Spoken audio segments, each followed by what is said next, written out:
Good evening all of you. आज की इस क्लास में हम एमएससी का एक पेपर कंप्लीट करने के बाद एक सेकंड पेपर और स्टार्ट कर रहे हैं, इंटीग्रल ट्रांसफॉर्म। आपने स्पेशल फंक्शन पढ़ लिया है, तो स्पेशल फंक्शन के जस्ट बाद हम पढ़ते हैं इंटीग्रल ट्रांसफॉर्म। स्पेशल फंक्शन की सारी चीज़ें आपको पता होनी चाहिए, और जो हमने उसमें बेसिक्स पढ़ा था बीटा गामा फंक्शन वाला, पोस्टमर सिंबल का, वो सब आपको हमेशा याद होना चाहिए। उसका यूज़ यहाँ पे होगा। हम पूरा जब इंटीग्रल ट्रांसफॉर्म पढ़ेंगे तो बीटा गामा इम्पोर्टेंट है। और बीटा गामा तो आप देख भी चुके हैं कि हम जैसे इंटीग्रेशन वगैरह करते हैं तो वहाँ भी हमें काफ़ी हेल्पफुल होता है बीटा गामा फंक्शन। तो वो सारी चीज़ें तो हमें पता होनी चाहिए, बेसिक्स आप पढ़ सकते हैं वहाँ से। अब हम स्टार्ट करते हैं इंटीग्रल ट्रांसफॉर्मेशन। इंटीग्रल ट्रांसफॉर्म की सबसे पहले हम डेफिनेशन की बात करते हैं, ठीक है। इंटीग्रल ट्रांसफॉर्म की डेफिनेशन क्या होगी? इंटीग्रल ट्रांसफॉर्म कभी किसका निकालेंगे? एक फंक्शन का इंटीग्रल ट्रांसफॉर्म हम निकालते हैं। हमें एक फंक्शन गिवन है तो उसका इंटीग्रल ट्रांसफॉर्म हमें निकालना है। वो भी किस टाइप का होगा? इसमें भी हम लाप्लास, इनवर्स लाप्लास, फूरियर, हेंकल, मेलिन, काफ़ी सारे फॉर्म्स पढ़ेंगे। तो सबसे पहले तो इंटीग्रल ट्रांसफॉर्म होता क्या है, इस बात पे इसकी हम डेफिनेशन लिखते हैं, इसकी हम चर्चा करते हैं, ठीक है। डेफिनेशन लिखिए, late fx be a function, fx be a continuous function, continuous function, continuous function defined on,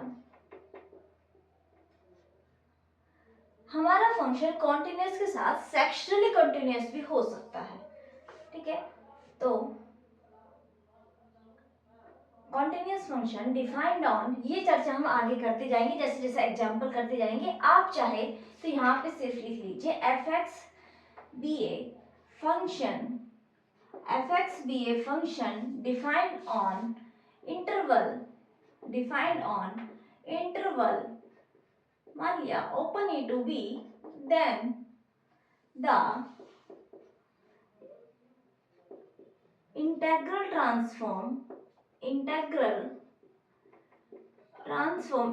transform के लिए तो कंटिन्यूटी फंक्शन की होना जरूरी नहीं है। जब हम आगे ट्रांसफॉर्मेशन में अलग अलग ट्रांसफॉर्म पढ़ते जाएंगे तो वहां देखेंगे किसके लिए क्या जरूरी है। तो इंटीग्रल ट्रांसफॉर्म की डेफिनेशन में fx be a function defined on a interval a to b, then the integral transform of function fx is denoted by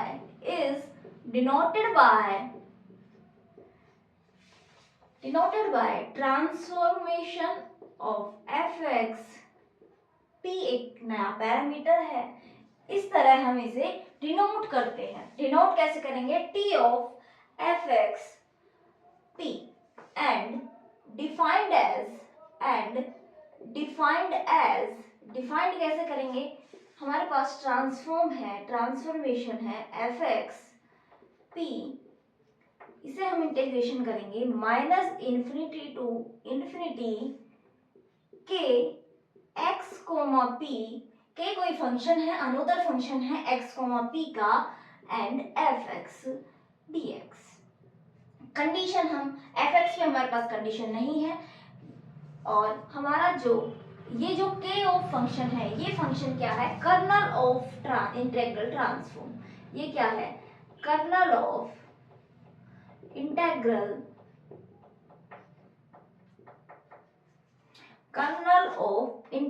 transform. Integral transform का कर्नल कहलाता है फंक्शन के x कोमा p, ठीक है। तो इसे इस तरह से हमारे लिए डेफिनेशन होती है। इंटीग्रल ट्रांसफॉर्म क्या है? इसे हम डिनोट करेंगे t fx p। ये बेसिकली है क्या? इंटीग्रेशन है fx का, fx के साथ मल्टीप्लाई किया गया है एक कर्नल। अब हम कर्नल क्या है? एक फंक्शन है। इस फंक्शन की अलग अलग वैल्यूज हम डिफाइन करते जाएंगे, अलग अलग वैल्यूज इसे देते जाएंगे, और हम अलग अलग हमारे पास ट्रांसफॉर्म बनते जाएंगे। जैसे सबसे पहले हम लाप्लास ट्रांसफॉर्म की बात करते हैं। तो जो लाप्लास ट्रांसफॉर्म है सभी ट्रांसफॉर्मेशन के लिए डेफिनेशन सेम है, बस कर्नल की वैल्यू चेंज होती चली जाएगी। तो जो लाप्लास ट्रांसफॉर्म है उसमें हमारा जिसमें सबसे पहला और सबसे इजीएस्ट है लाप्लास ट्रांसफॉर्म। लाप्लास ट्रांसफॉर्म का यूज हम डिफरेंशियल इक्वेशन में भी करते हैं, इंटेग्रल इक्वेशंस में भी इन्हें सोल्व करने के लिए यूज कर लेते हैं। चलो वो इंटेग्रल इक्वेशन जब हम कभी आगे नया पेपर इंटेग्रल इक्वेशंस पढ़ेंगे तो वहां सीखेंगे। यहाँ तो सिर्फ हम लाप्लास ट्रांसफॉर्म करना सीख रहे हैं, ठीक है। तो लाप्लास ट्रांसफॉर्म में क्या होता है, हमारा एक कर्नल होता है और जो कर्नल होता है वो कैसा होता है, जीरो होता है यदि x less than zero and e raise to power minus P x होता है x greater than equal to zero. Laplace transform का कर्नल ये होता है, ठीक है। क्या होता है, जीरो x जीरो से छोटा है तो जीरो एंड x जीरो से बड़ा है तो हमारा e raise to power minus P x, ठीक है। और यूजुअली हम ट्रांसफॉर्म को, इंटेग्रल ट्रांसफॉर्म को इस तरह डिनोट करते हैं, लेकिन जो हमारा लाप्लास ट्रांसफॉर्म है, लाप्लास ट्रांसफॉर्म को हम डिनोट करते हैं L से, Laplace transform of fx।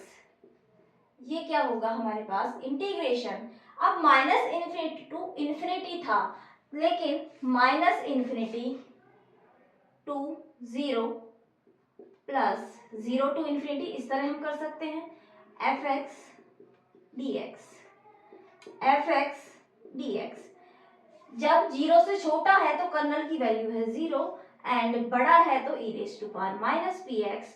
That's why Laplace transform of fx क्या हो गया हमारे पास, integration zero to infinity e raise to power minus P X fx dx। ये होती है हमारी लाप्लास ट्रांसफॉर्म की डेफिनेशन या इक्वेशन, इसे हम बोल सकते हैं लाप्लास ट्रांसफॉर्म। लेकिन ये हो गया लाप्लास ट्रांसफॉर्म। कभी कभी क्या होता है, हम इसे कुछ बुक्स में, स्टैंडर्ड बुक्स में इस तरह भी लिखा गया है, limit t tending to infinity integration zero to t e raise to power minus P x f of x dx, और लिखा होता है provided limit exist, provided limit exist. ये लिमिट एग्जिस्ट हो तो लाप्लास ट्रांसफॉर्म की वैल्यू ये हो जाती है। बात सेम ही है, हम डायरेक्ट ही इंफिनिटी यहाँ पे लिमिट की फॉर्म में यूज कर रहे हैं, और लिमिट एग्जिस्ट भी होनी चाहिए, साथ साथ यूनिक भी होनी चाहिए, है ना। ये वैल्यू एग्जिस्ट करने का मतलब है यूनिकली एग्जिस्ट होनी चाहिए, है ना। चाहे आप लिख लीजिए exist and unique, exist and unique, क्योंकि किसी भी फंक्शन का, देखो कोई फंक्शन है उसकी मुझे वैल्यू पता करनी है, यहाँ पे लाप्लास निकालना है तो एक ही लाप्लास होगा, ये नहीं है कि दो दो लाप्लास होंगे किसी फंक्शन के। एक आपने पढ़ा होगा सेक्शनली कॉन्टिन्यूअस या पीस वाइज कॉन्टिन्यूअस फंक्शन, इसका हमें यूज आएगा फर्दर आगे, ठीक है।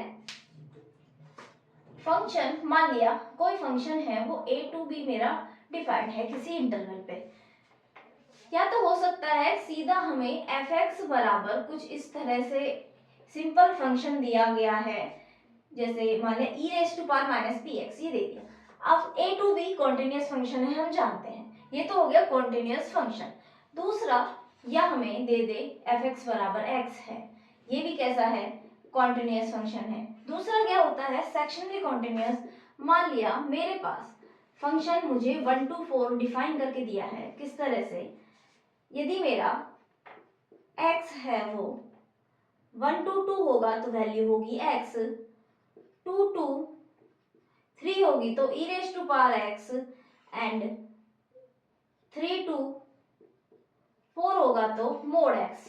इस तरह मुझे यदि ये फंक्शन दिया गया है तो ये फंक्शन सेक्शनली कॉन्टिन्यूअस कब बोलेंगे, एक तो जो हमें इंटरवल दिया गया है 1 to 2, इसमें ये फंक्शन कॉन्टिन्यूअस है, ठीक है।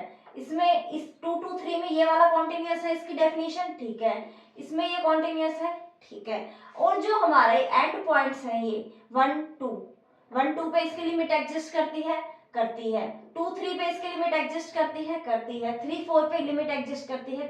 तो ये क्या हो जाएगा, सेक्शनली कॉन्टिन्यूअस फंक्शन या पीस वाइज कॉन्टिन्यूअसली फंक्शन हमारा कहलाता है। यानी फंक्शन सारे कॉन्टिन्यूअस हो अपने गिवन इंटरवल में, कुछ फाइनाइट पार्ट कर दिए हमने इंटरवल के, मान लिया 1 to 4 लिया था जैसे हमने, तो 1 to 4 का हमने क्या किया, फाइनाइट पार्ट कर दिए। अब इस फाइनाइट पार्ट का हम क्या कर रहे हैं, इस फाइनाइट पार्ट में हमारा फंक्शन अलग अलग डेफिनेशंस होल्ड करता है, तो कॉन्टिन्यूअस होना चाहिए और जो एंड पॉइंट्स हैं इन पे हमारी लिमिट एग्जिस्ट करनी चाहिए, तो ये होता है पीस वाइज।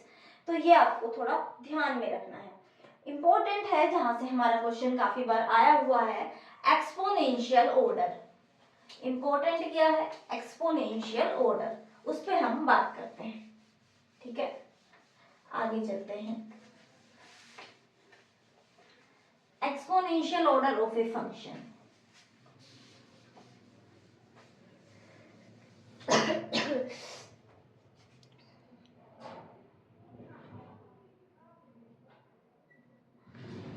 तो हम बात करते हैं, हमारा टॉपिक है फंक्शन ऑफ एक्सपोनेंशियल ऑर्डर या एक्सपोनेंशियल ऑर्डर। हमारा टॉपिक है exponential order of function, exponential order of function. क्या होता है एक्सपोनेंशियल ऑर्डर ऑफ फंक्शन, हमारे पास f(x) एक फंक्शन है, वो एक्सपोनेंशियल ऑर्डर का कब कहलाएगा, a function f(x) is said to be function of exponential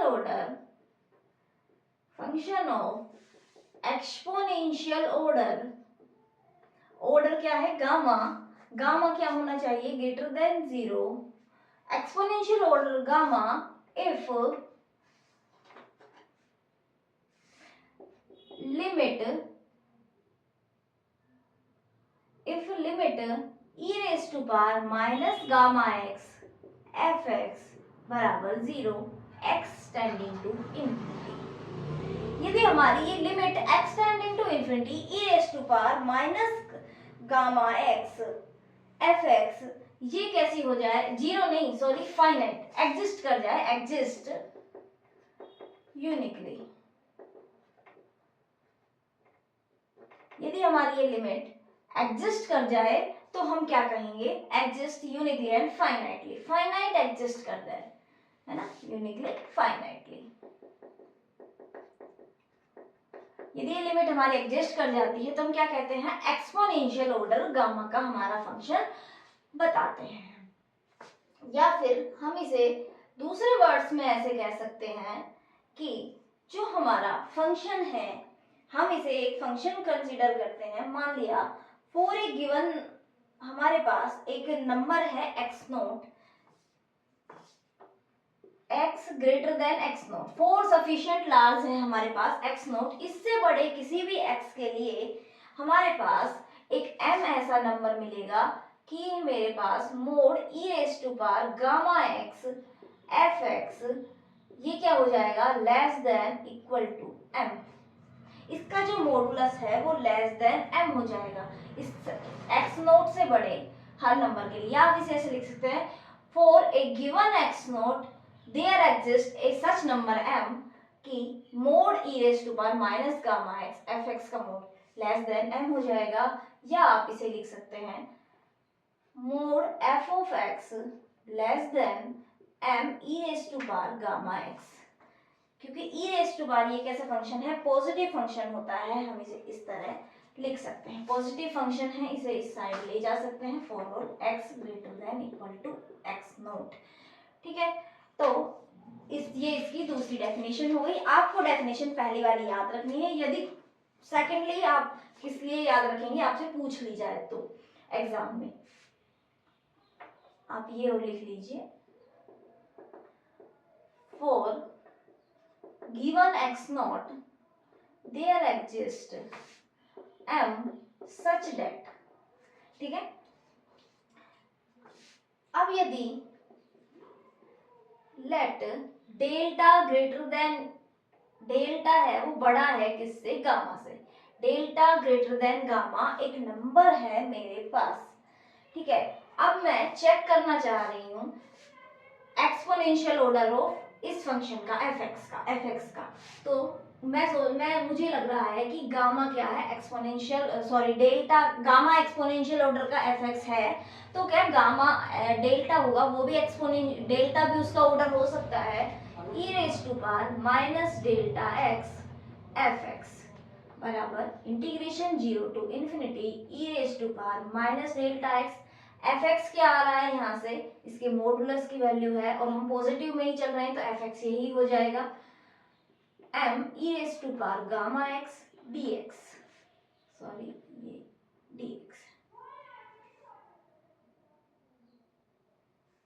मैंने इंटीग्रेशन क्यों किया है, सॉरी मैं ट्रांसफॉर्मेशन समझ के निकालने लगी, मुझे एक्सपोनेंशियल ऑर्डर चेक करना है। हम कभी भी चेक करेंगे तो लिमिट इस तरह से हम चेक करेंगे, जब हमें किसी फंक्शन का चेक करना होगा तो हम क्या करते हैं, डेल्टा मान लिया कोई गामा से बड़ा नंबर है और मुझे चेक करना है क्या ये डेल्टा भी इसका एक्सपोनेंशियल ऑर्डर हो सकता है, E raise to power minus gamma X F X बराबर limit x tending to infinity E raise to power minus gamma X M E raise to power sorry minus gamma नहीं, delta के लिए check करना है ना, delta X gamma X बराबर limit x tending to infinity E raise to power minus delta minus gamma X into M. अब हमारा क्या है, डेल्टा ग्रेटर देन गामा है तो delta minus gamma greater than 0 होगा।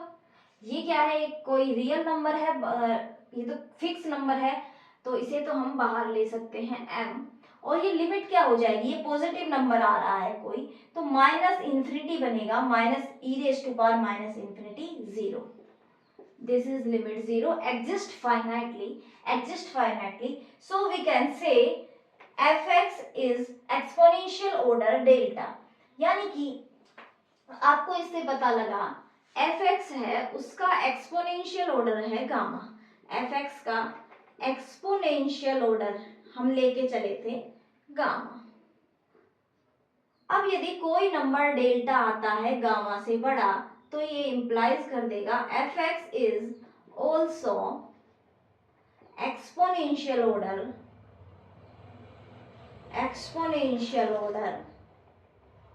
डेल्टा, ठीक है। यदि मुझे एक बार पता लगा कोई fx है वो एक्सपोनेंशियल ऑर्डर 1 का फंक्शन है तो फिर 1 के बाद 2 3 4 सभी उसके ऑर्डर हम बोल देंगे एक्सपोनेंशियल ऑर्डर का हो जाएगा, ठीक है। तो ये बातें हुई हमारी एक्सपोनेंशियल ऑर्डर की। आपको क्या करना है, लिमिट, कभी भी आपको फंक्शन दिया जाए एक्सपोनेंशियल ऑर्डर आपको चेक करना हो, मैक्सिमम क्वेश्चन में ये लगेगा, वरना आप उस फंक्शन का मोड निकाल के देखें कुछ इस टाइप से बन जाए तो, ठीक है। तो ये तो बात हुई एक्सपोनेंशियल ऑर्डर की, कुछ इसके एग्जांपल्स भी हम देख लेते हैं।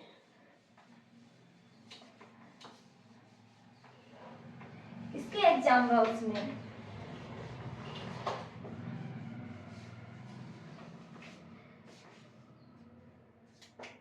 कोई भी बाउंडेड फंक्शन हो, एवरी बाउंड, फर्स्ट लिखिए every bounded function is of exponential order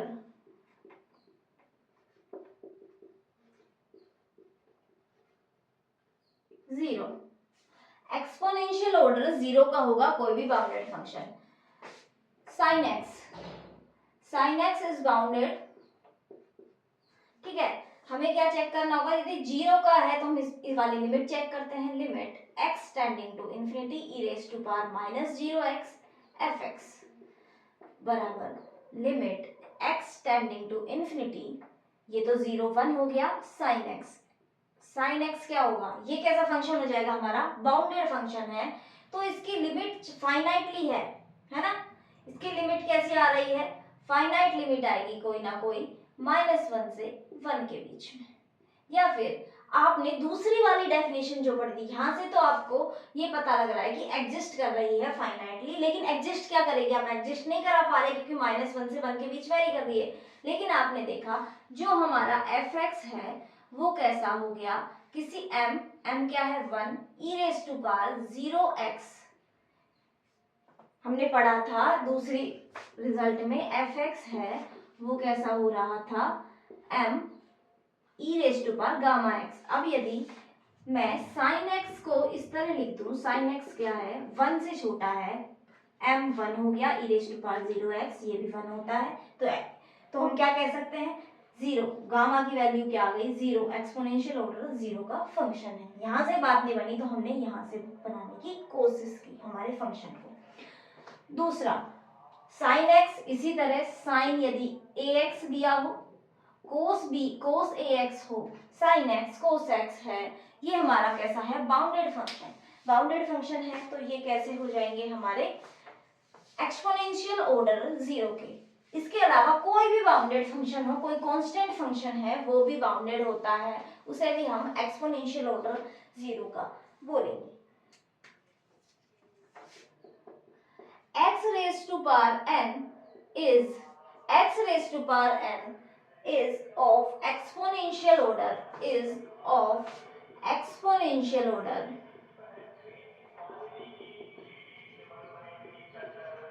exponential order gamma greater than 0। ये 0 ऑर्डर का नहीं होगा, ठीक है। इसके अलावा ये किसी भी एक्सपोनेंशियल ऑर्डर का हो सकता है। देखो लिमिट कैसे देखेंगे, limit x tending to infinity e⁻−γx, f(x) क्या है x⁻n। अब यदि n की वैल्यू नेचुरल नंबर है कोई, या n की कोई पॉजिटिव, x की कोई यदि पॉजिटिव पावर है और यदि गामा को हम 0 ले रहे हैं तो ये क्या होगा x⁻n, और x टेंडिंग टू इंफिनिटी में पॉजिटिव पावर होने के कारण इंफिनिटी जा सकता है, तो हमारी फाइनाइटली एग्जिस्ट नहीं कर सकती लिमिट। लेकिन यदि ये 1 हुआ, गामा से बड़ा कोई भी नंबर हुआ, तो एक्सपोनेंशियल वाला फंक्शन इसे 0 की तरफ ले जाएगा और हमारी लिमिट फाइनाइटली एग्जिस्ट कर जाएगी, ठीक है। तो हमारी लिमिट फाइनाइटली एग्जिस्ट कर रही है, तो ये वाला फंक्शन कैसा हो गया एक्सपोनेंशियल ऑर्डर गामा का। गामा कोई 0 के अलावा कोई भी पॉजिटिव नंबर हो सकता है, ठीक है। बहुत बार ये क्वेश्चन पूछा गया है x², इसका एक्सपोनेंशियल ऑर्डर, और वहां ये एक्सपोनेंशियल ऑर्डर के बारे में इसका पूछ रहे हैं, वो 3 ऑर्डर इसका बार बार आंसर में लिखा जा रहा है। ऑप्शन मिलता है which of the following, question है which of the following is the exponential order of x²। हम जानते हैं x⁻n फॉर्म का है, गामा से बड़ा कुछ भी हो सकता है, लेकिन ये क्वेश्चन कई बार पूछा गया है और ऑप्शंस में होता है 1 2 3 4, चारों ही इसके एक्सपोनेंशियल ऑर्डर है, लेकिन ये बुक का एग्जांपल है, बुक में 3 के लिए प्रूफ कर रखा है, तो काफी बार 3 इसका आंसर मान लेते हैं, ठीक है, एग्जामिनेशन जब होता है। तो आप ये भी थोड़ा सा ध्यान रखना, ये वाला एग्जांपल। तो ये बात हो गई हमारी x⁻n की। x⁻n के बाद e⁻x²। देखो चलो बात करते हैं, e⁻x होता तो आप इसे कितने एक्सपोनेंशियल ऑर्डर का बोलते हैं। इसके लिए e⁻x है तो इसके लिए आप चेक करते हैं limit x tending to infinity यदि -x भी आप करते, यानी गामा की वैल्यू 1 भी लेते, तो ये क्या आ जाता 1, यानी 1 ऑर्डर का हो गया।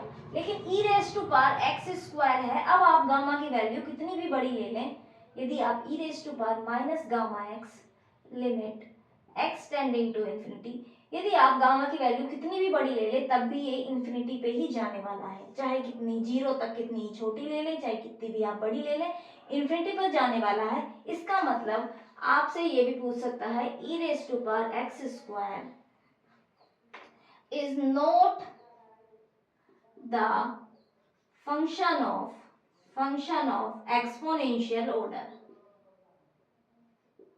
नॉट द एक्सपोनेंशियल ऑर्डर, ठीक है। e⁻x² जो फंक्शन होता है ये एक्सपोनेंशियल ऑर्डर का फंक्शन नहीं होता। इसी तरह e⁻x³ है, x5 है, e⁻x5 है, ये एक्सपोनेंशियल ऑर्डर के नहीं होते हैं, ठीक है।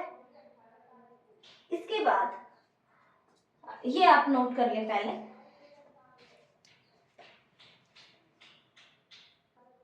तो अब हमने एक्सपोनेंशियल ऑर्डर के लिए क्या देखा, एक्सपोनेंशियल ऑर्डर के लिए हमने देखा है कि हमारा जो फंक्शन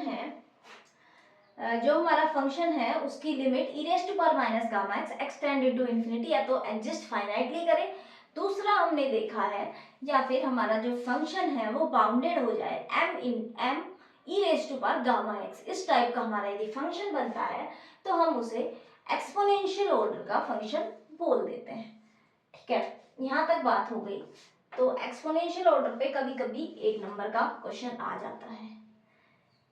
ठीक है, एमएससी में भी आता है शायद, कब एक बार आया हुआ है, एमएससी में पूछ लेते हैं प्रूव दैट एफ एक्स कुछ फंक्शन देंगे इज एक्सपोनेंशियल ऑर्डर 5 3 कुछ भी, मतलब जो होगा। चलो अब हम आगे एक थ्योरम पे बढ़ते हैं। थ्योरम है हमारी किससे रिलेटेड है, existence of Laplace transform, existence of Laplace transform.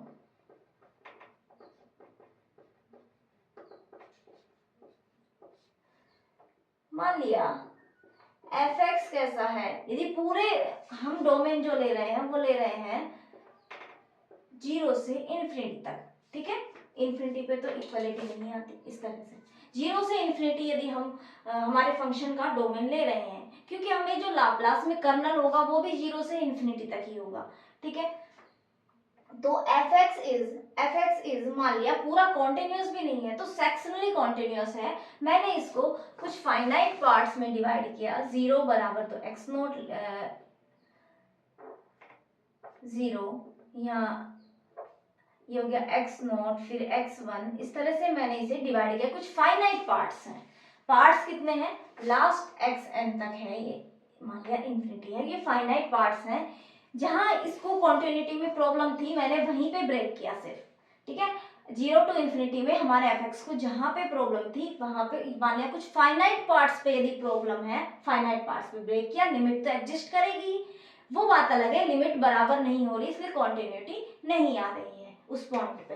तो क्या हुआ, f x is sectionally continuous या पीस वाइज कॉन्टिन्यूअस भी आप लिख सकते हैं, piecewise continuous, continuous in piecewise continuous कहां पे, x हमारा मान लिया x नोट तक है या फिर हम किसी भी xi तक बोल सकते हैं। ठीक है, 0 से xi तक या फिर आप इसे xi माइनस 1 से xi तक, यहां से x नोट को आप स्टार्ट करें x1 x2 इस तरह से। ठीक है, i की वैल्यू 0 से n तक है, i कहाँ है 0 0 1 2 n तक है, कुछ फाइनाइट है तो इस फाइनाइट इंटरवल में कुछ इन सभी इंटरवल में कॉन्टिन्यूअस है तो ये इसे हम सेक्शनली कॉन्टिन्यूअस बोल रहे हैं। And f x is exponential order, exponential order, ये गामा एक्सपोनेंशियल ऑर्डर गामा का फंक्शन है तो इसके Laplace condition exist, then Laplace of f x p exist if p greater than gamma, यदि p गामा से बड़ा होगा तो ये लाप्लास एग्जिस्ट करेगा वरना नहीं करेगा, ये हमें बताना चाह रहा है। तो लाप्लास क्या होगा, एफ ऑफ एक्स p बराबर क्या हो जाएगा, integration 0 to infinity e raise to power minus P x F x dx। अब हम आगे से थ्योरम्स वगैरह पढ़ेंगे, इसे लाप्लास को हम कैपिटल एफ ऑफ पी भी लिखेंगे। ठीक है, इसे क्या लिखेंगे, कैपिटल एफ ऑफ पी। यदि हम इसका दोनों तरफ मोड ले लेते हैं तो ये मोड इस पे आएगा, ये क्या हो जाएगा, less than equal to integration के अंदर mod e raise to power, ये माइनस पी एक्स तो पॉजिटिव ही होता है, मोड एफ एक्स dx। ठीक है, अब हमारा मोड एफ एक्स क्या हो जाएगा, एक्सपोनेंशियल ऑर्डर गामा का है तो हम इसे 0 to infinity E raise to power minus P x कुछ m into e raise to power minus gamma x d x इस तरह लिखेंगे, less than equal to 0 to infinity m हमारा बाहर आ गया, e raise to power minus p plus gamma, नहीं ये यहाँ पे प्लस हो जाता है ना, तो इधर आके वो प्लस बन रहा था, e raise to power gamma x minus gamma x d x. इसका इंटीग्रेशन हम कर सकते हैं, integration e raise to power minus p minus gamma x upon minus p minus gamma, p हमारा बड़ा है इसलिए हमने इसे ब्रैकेट के अंदर पॉजिटिव बनाने के लिए, क्योंकि यहाँ लिया गया है, ये हमें कंडीशन बता रहा है कि p हमारा बड़ा होगा तो ही एग्जिस्ट करेगा। ठीक है, तो हम देखते हैं क्या ये सही है या नहीं है। लाप्लास निकाल के देखा तो अभी हमें नहीं पता है p और गामा में कौन बड़ा है, तो ये एग्जिस्ट करेगा। इसके लिए हम प्रूव करेंगे, कब करेगा, जब p ग्रेटर देन गामा होगा। तो इसकी लिमिट लगाएंगे 0 to infinity less than equal to m, infinity लगाया, ये वाली टर्म 0, ठीक है, 0 माइनस माइनस माइनस प्लस, 0 लगाने के ऊपर 1 अपॉन p माइनस गामा, ये वैल्यू आ गई m upon p minus gamma.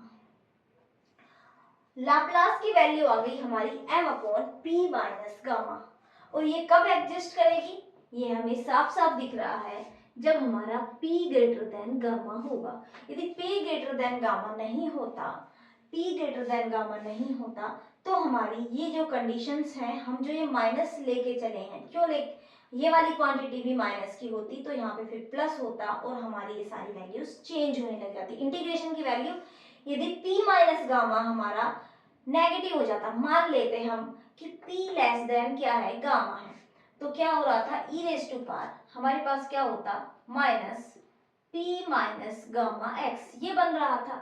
अब यदि ये क्वांटिटी भी नेगेटिव है तो टोटल हो जाती पॉजिटिव क्वांटिटी इनटू x, और जब हम लिमिट इन्फिनिटी लगाते, जब लिमिट इन्फिनिटी लगाते तो ये हमारा इन्फिनिटी तक को जा रहा होता, तो ये हमारा एग्जिस्ट नहीं करता लाप्लास। तो p का बड़ा होना गामा से, ये नेसेसरी है कि p हमारा बड़ा होना चाहिए गामा से, तो हमारा फंक्शन ये क्या हो गया, हमारा लाप्लास ट्रांसफॉर्म एग्जिस्ट कर रहा है। ठीक है,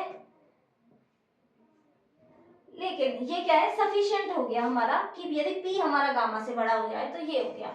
दूसरी बात हमें ये पता लग रही है कि ये कंडीशन हमें क्या बता रही है, ये क्या हो गई, सफिशिएंट कंडीशन हो गई हमारी for existence of Laplace transform. ये कंडीशन हमारी क्या बनी, सफिशिएंट कंडीशन। कैसी कंडीशन है, सफिशिएंट कंडीशन है, ये नेसेसरी नहीं है, ये सफिशिएंट कंडीशन है। क्या, यदि हमारा किसी फंक्शन का लाप्लास, किसी फंक्शन का Laplace less than equal to m upon p minus gamma हो, जहां पे p ग्रेटर देन गामा हो, यदि किसी फंक्शन का Laplace m upon p minus gamma form का होगा, ये p कैसा होना चाहिए, ग्रेटर देन होना चाहिए, तो हम कह पाएंगे, हमें इस टाइप का मिल रहा है, तो अब हम क्या कह सकते हैं, limit p tending to infinity, हमारे पास ये आया इस वाली कंडीशन से, p tending to infinity mod capital F of p बराबर limit p tending to infinity m upon p minus gamma बराबर 0। यदि किसी फंक्शन के, यदि हमें f ऑफ p यदि कुछ दिया गया है, मान लिया f ऑफ p एक फंक्शन दिया गया है, यदि उसकी limit p tending to infinity पे 0 आती है, तो हम कहेंगे कि वो किसी फंक्शन का लाप्लास बन सकता है, ये एक सफिशिएंट कंडीशन है।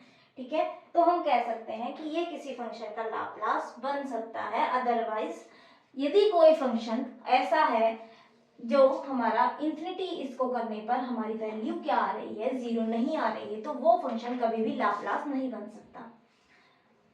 अब ये कंडीशन हमें क्या बताएगी, इस पे हमें सब्जेक्टिव पेपर में कभी नहीं मिलेगा, आपको मिलेगा क्वेश्चन इसका सब्जेक्टिव एमएससी में। हाँ, पता नहीं, शायद मुश्किल पूछते हैं, मुझे एग्जैक्ट तो याद भी नहीं है, जहां तक नहीं पूछते हैं, या फिर ये कंडीशन निकलवा भी सकते हैं, तो आपको इजी है ये निकालनी।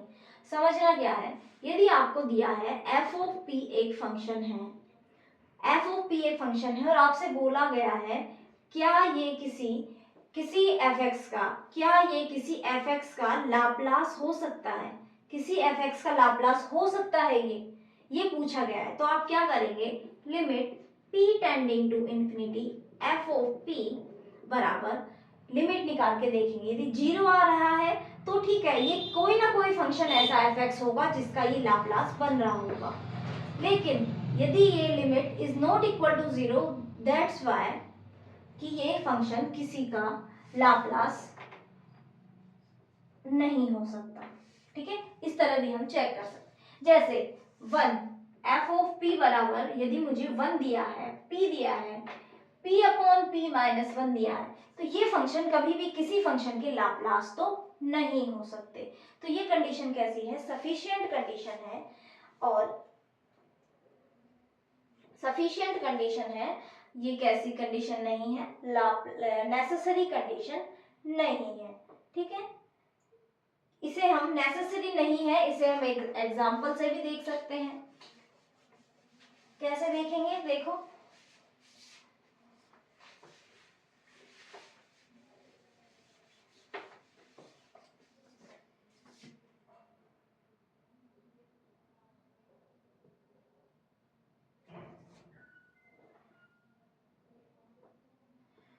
हमारे पास ये हमने कब कंडीशन कैसे निकाली, कब निकाली, जब हमारा फंक्शन 0 टू इंफिनिटी में पीसवाइज था और एक्सपोनेंशियल ऑर्डर का था। हम एग्जांपल लेते हैं, एग्जांपल है f ऑफ x बराबर x raise to power minus half, या आप लिख सकते हैं 1 बाय रूट x। लाप्लास के लिए हम कहाँ जाते हैं, 0 टू इंफिनिटी जाते हैं। ठीक है, 0 टू इंफिनिटी जाते हैं। तो हमारा, अब आप देख सकते हैं x बराबर 0 पे लिमिट फाइनाइटली एग्जिस्ट नहीं करती। 0 पे तो हम लेंगे नहीं, मतलब 0 तो इसके फंक्शन के डोमेन में ही नहीं है, लेकिन 0 plus right hand side limit of 0 भी इसकी एग्जिस्ट नहीं करेगी। ठीक है, तो इसका मतलब ये हमारा फंक्शन सेक्शनली कॉन्टिन्यूअस नहीं है, सेक्शनली कॉन्टिन्यूअस नहीं है। क्या बोलेंगे, या पीस वाइज कॉन्टिन्यूअस नहीं, ये फंक्शन पीस वाइज कॉन्टिन्यूअस नहीं है। क्यों नहीं है, क्योंकि इसकी left right hand side limit at 0 does not exist infinity पे जा रही है। ठीक है, तो इसकी लिमिट एग्जिस्ट नहीं कर रही है, इसलिए हम इसे पीस वाइज कॉन्टिन्यूअस नहीं बोल सकते। लेकिन ये एक्सपोनेंशियल ऑर्डर का तो है, एक्सपोनेंशियल ऑर्डर का तो है, क्योंकि 1 बाई रूट एक्स, इसे हम चाहे आप लिमिट लगा के देखें, minus half limit x tending to infinity minus half e raise to power minus gamma x, limit 0 जाने वाली है हमेशा ही। तो आप इसे एक्सपोनेंशियल ऑर्डर गामा का बोल सकते हैं। गामा की वैल्यू 0 से बड़ी होनी चाहिए, यदि 0 हो गई तो फिर लिमिट एग्जिस्ट नहीं कर रही है। ठीक है, तो हम इसे एक्सपोनेंशियल ऑर्डर का तो बोल सकते हैं। लेकिन यदि हम इसका लाप्लास निकालने की कोशिश करें, यदि हम इसका लाप्लास निकालें, किसका, x माइनस 1 बाई 2 p, लाप्लास निकालते हैं हम by definition 0 to infinity x raise to power minus half e raise to power minus P x d x बराबर ई रेज, इंटीग्रेशन है 0 to infinity e raise to power minus P x by root x d x. Integration करें आप, integration कैसे करेंगे, आप इसका integration gamma function की help से कर सकते हैं। गामा फंक्शन की हेल्प से आप इसका इंटीग्रेशन क्या आ जाएगा, गामा फंक्शन से आप इसे आप इस तरह ना लिख के ऐसे लिखते, x पे पावर हाफ माइनस 1 dx। अब दिख रहा है gamma function, gamma of half, तो ये क्या बन जाता हमारा, gamma of half p raise to power half बराबर हो गया root pi by root p, या इसका हम बोल सकते हैं बराबर root pi by p. Laplace हमारा हमने निकाल लिया, ये आ गया। ठीक है, लाप्लास निकाला, तो अब हमें क्या पता लगा, जो हमारी सफिशिएंट कंडीशन थी वो किसके लिए थी, हमारा फंक्शन पीस वाइज कॉन्टिन्यूअस हो रहा था, तो हम बोल रहे थे कि उसका जो एफ पी है उसकी लिमिट 0 को जा रही है। लेकिन ये नेसेसरी कंडीशन नहीं है। यदि हमारा फंक्शन पीस वाइज कॉन्टिन्यूअस नहीं भी होगा तो भी हमारा लाप्लास आ सकता है। ठीक है, इसकी वैल्यू तो इसकी भी जीरो की तरफ ही जा रही है, लेकिन जो हम पीस वाइज कॉन्टिन्यूटी वाली कंडीशन इसमें लेके चले थे, हमने यूज भी की थी उसकी, है ना, ये मोड़ बोर्ड लगा के, तो हम उसका यूज वो होना भी जरूरी नहीं है। ठीक है, तो ये बात हो गई हमारी इस थ्योरम की। ये वाली हाँ पूछ लेते हैं, ये मैं चेक करती हूँ, एक मिनट, पूछते हैं या नहीं पूछते हैं। ठीक है, मेरे पास ओल्ड पेपर है फिलहाल।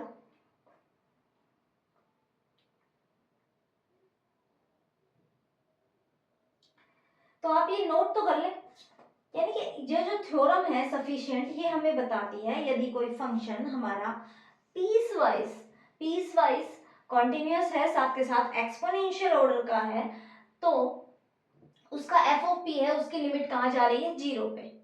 लेकिन यदि जीरो पे नहीं जा रही है तो हम डेफिनेटली कहेंगे कि वो एक्सपोनेंशियल ऑर्डर का नहीं है। लेकिन जीरो पे जा रही है, सॉरी एक्सपोनेंशियल ऑर्डर नहीं, लाप्लास, किसी फंक्शन का लाप्लास नहीं हो सकता ये वाले फंक्शंस, है ना। लेकिन जीरो पे जा रही है तो हम ये बोलेंगे कि जो एफ एक्स होगा वो पीसवाइज कॉन्टिन्यूअस होगा, है ना।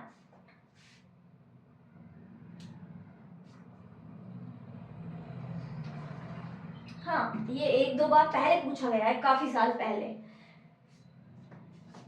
इस थ्योरम से हमें क्या पता लगा, यदि एफ ऑफ पी की लिमिट जीरो नहीं आ रही है तो वो किसी भी एफ एक्स का लाप्लास नहीं हो सकता। यदि जीरो आ रही है तो हम क्या कहेंगे, वो किसी एफ एक्स का लाप्लास होगा, लेकिन वो एफ एक्स कैसा होगा, सेक्शनली कॉन्टिन्यूअस या पीस वाइज कॉन्टिन्यूअस और एक्सपोनेंशियल ऑर्डर गामा का होगा। लेकिन इस एग्जाम्पल ने बताया कि ये कंडीशन कैसी है, नेसेसरी नहीं है, केवल सफिशिएंट कंडीशन है। नेसेसरी होती तो ये हमारा वन बाई रूट एक्स जो फंक्शन है ये हमारा पीस वाइज कॉन्टिन्यूअस नहीं है, फिर भी ये वैल्यू कहाँ जा रही है, जीरो, ये जीरो को जा रही है, इसके एफ ऑफ पी की वैल्यू जीरो को जा रही है, ये हमें इसलिए बता रहा है। ठीक है, यदि जीरो को वैल्यू जाती है तो फिर हम डेफिनेटली नहीं कहेंगे कि जिस फंक्शन का ये लाप्लास है वो पीस वाइज कॉन्टिन्यूअस ही होने वाला है या नहीं होने वाला। ठीक है, लेकिन यदि जीरो को नहीं जा रही है तो फिर वो फंक्शन लाप्लास किसी का नहीं हो सकता।